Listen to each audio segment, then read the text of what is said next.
भारत में सबसे बड़ा लोकतंत्र का त्योहार मनाया जा रहा है जिसे कहते हैं चुनाव। इस समय लोकसभा के चुनाव के रूप में हम सब लोग इसे मना रहे हैं। लोकसभा के चुनाव की घोषणा किया जा चुका है।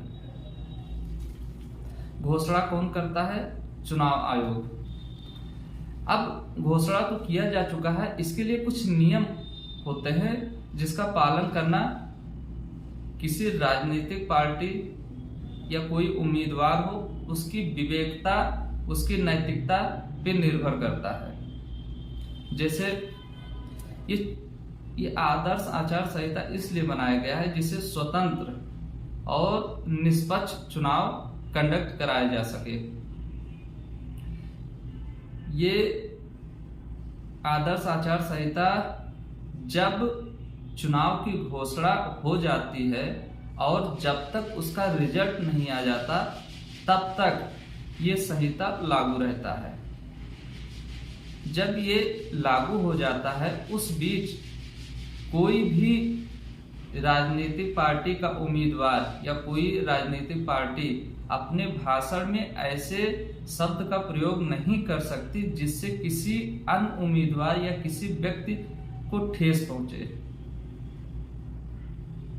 और कोई भी किसी मंदिर या मस्जिद या गुरुद्वारा किसी और धर्म का यूज अपने राजनीतिक लाभ के लिए नहीं कर सकती। इसमें नियम एक और है कि किसी भी व्यक्ति को वोट डालने के लिए पैसा नहीं दे सकती, यानी कि रिश्वत नहीं दे सकता। और कोई भी उम्मीदवार किसी भी व्यक्ति के, किसी भी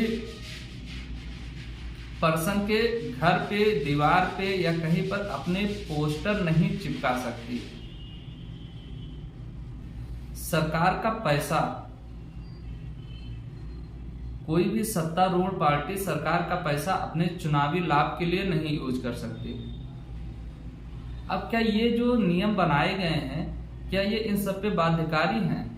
नहीं, क्योंकि आदर्श आचार संहिता का जो नियम है ये किसी कानून में नहीं दिया गया है, ये किसी संविधान में नहीं लिखा गया है।